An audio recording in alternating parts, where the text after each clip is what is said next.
Okay, so I figured we'd do a little happier update today, because it's been a real downer with the last 4 or 5 videos on Alys's updates. So I figure we'll check in on the eggs since we are about 15 days out from the earliest that they could hatch. Well, 15 to 20. And we have down here in the incubator, we have 9 massive eggs from who is this? This is Chaz and Gabby. And she had a real tough time pushing these out. She laid 10 total. One of them was a slug. And they look good. These ones probably won't hatch until like June, though. And then we have Lady and Rue.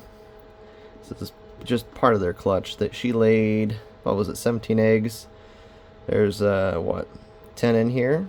And then there's some more above from this clutch. 2 of them went bad already. They were all good eggs. These ones have some mold on them. I'm not sure if they're going to make it. They're dimpled, but they're still leathery, which is a good sign. I just wiped the humidity off of these. I'm trying to wipe the humidity off every day so it doesn't touch the eggs or drip down onto them. And these ones I had separated from these ones over here because of the mold, and they looked really good until today. And let's see if we can see it. They got some mold down there. Also, the largest egg she laid is this one right here. This thing swelled up massively. I had to cut the pins that hold the stuff up down so that it would fit down more in there. And this one's still touching the lid. So, but it's not growing any mold. It's very circular.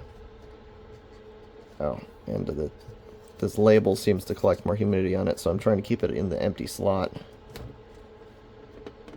So 15 to 20 days, we might see babies. Oh, wait. Just do it like that. I have them on this side of the incubator because it's slightly cooler than this side. This is the heated side right here, and there's a fan down there pushing the air around in a circular motion.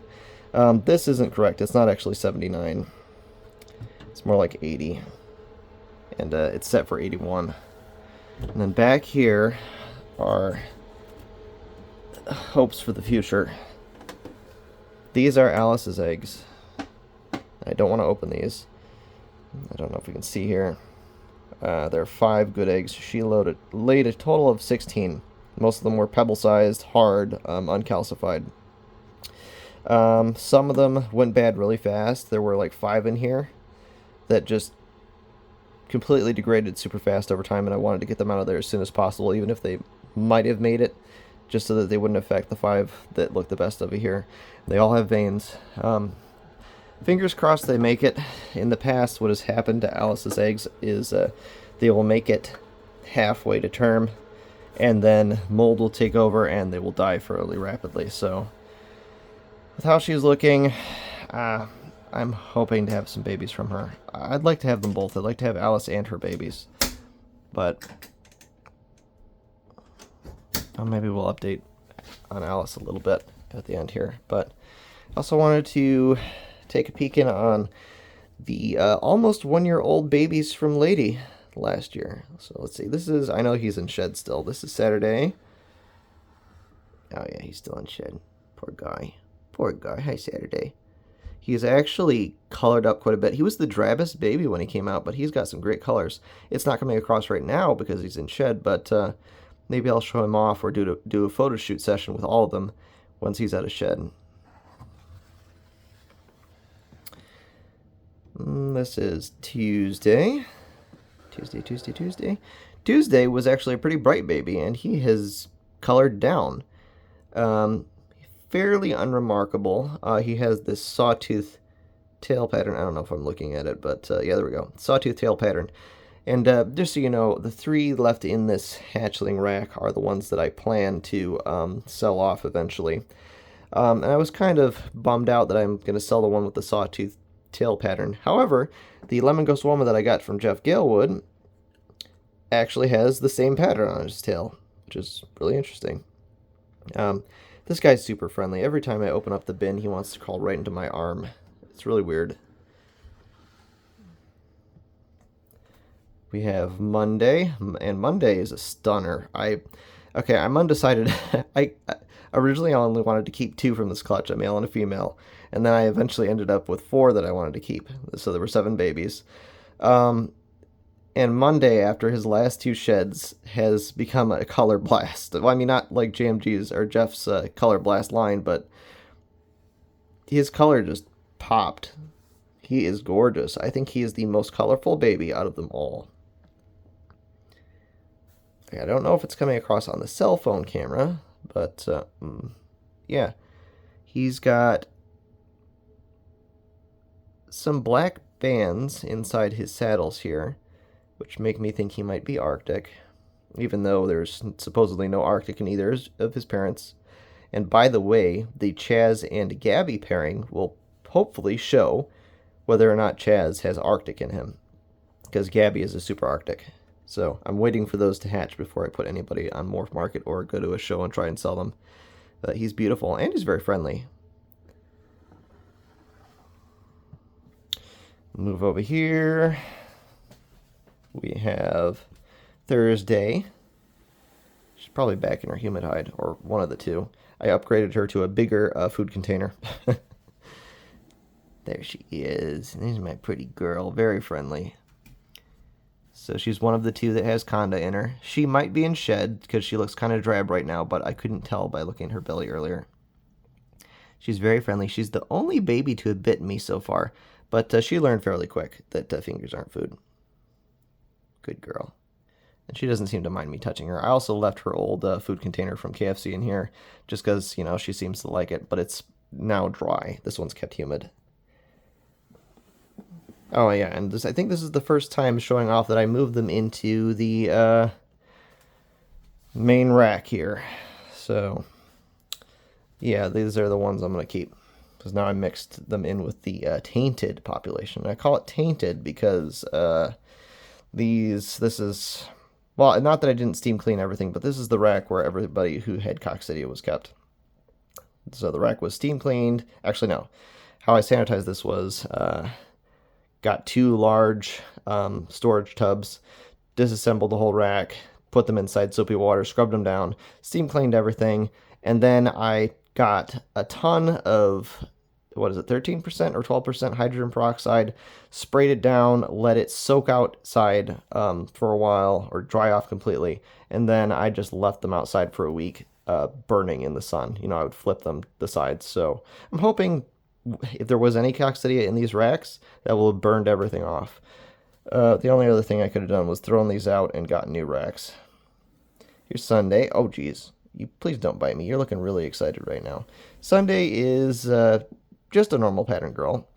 Not particularly colorful, but she has a double dot thing going on down her back. I don't know if she'll show it off for us or not. Yeah, there we go. She's got these nice little double dots going side by side all the way down. Sorry, baby.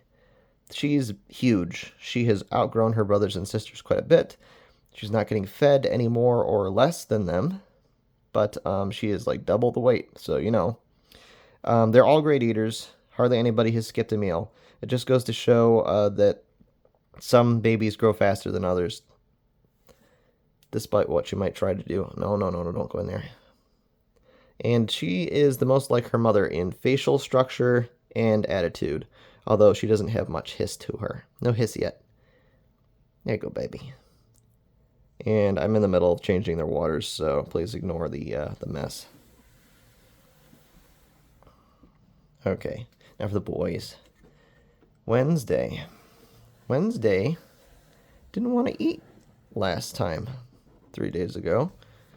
So hopefully, I don't think anything's wrong with him. I think he's just being picky because I I just got a new supplier of rodents. 2 of the males did not want to eat from that new supplier. So, you know, they do know the difference. He's very pretty. He's pretty light.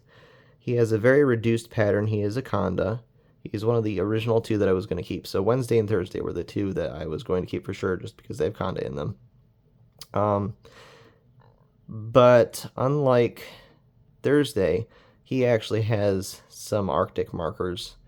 They could just be nothing. They could just be passed down from his parents. So once again, this clutch from Gabby and Chaz is going to show whether or not somebody had Arctic in them. Well, sorry, Chaz had Arctic. Arctic in them, and then I can kind of throw pictures up online and see if anybody can help me guess which ones have Arctic. Some would be fairly apparent, others not so much. Why did you turn your bin? Oh, he's also very friendly, by the way. He has no problems being held. And then Friday. Friday is the original one I looked at and said, he's the reason that I changed my mind on how many I was going to keep. I looked at him and I said, I'm keeping you. Because you're very dark and beautiful. And he loves his humid hide. Loves it. But hey, I can see his Mickey Mouse pattern from here. So right there is his Mickey Mouse pattern. And that actually shows the dark scales that are in most of his pattern. And he is the darkest out of all the babies. So super friendly. I just finished holding him for a bit. Maybe I'll expand on that. Whenever I'm upset, I like to grab some of those snakes. It helps calm my nerves. I found early on that holding my hognose snakes has a calming effect on my mind. I'm not sure why that is, but I find the alienness of the coolness of their bodies and the roughness of their scales has a soothing effect. I guess I'm not going to be able to show you off. No, hold on. You were out of here earlier. I'm going to just pop you open. There you are. Oh, well, I'm going to have to vacuum that up later. Hi, cutie. He's super friendly. Right out of the egg, this friendly. I can't even believe it. He was the first one I looked at and said maybe he has Arctic in him because he has these really dark bands or these dark markers on the edges of his saddles, which is a sign of Arctic. But you need more indicators than that to kind of call it out. He also has this white, I don't think it's going to come up on the camera, but on the edges of between his background color and his markers and saddles, or his spots and pattern, there's this white band. It's pretty thick. I'd have to get out the macro lens to show it, but that is sometimes another Arctic marker. And both him and Monday show it pretty well. But he is so dark and beautiful. I'm kind of hoping that in the future he will pass that on to his babies. Oh, here you go, baby. Did I not just change your water? Oh, gosh. Yeah, I did change his water, too, so he's just a messy boy. Messy boy. I can't take it. It's mostly because he likes to go in here and then go sit in his water. Okay. Excuse me, move your tail, honey. And how was it facing? I think it was facing this way. There we go. Okay. And as a final, we will peek in on Alys. Hopefully, we will not find her passed away. Because, well, before I wander over there, just to prep everybody's nerves, including my own, she was in her humid hide. I had to put her there last night. She didn't have the strength to get there herself. But that's where she prefers to sleep at night. And when I touched her back end this morning, she wasn't moving at all. Normally, even if she's in a deep sleep, it takes 3 taps, and then she'll at least bump me with the coil that I'm pressing on.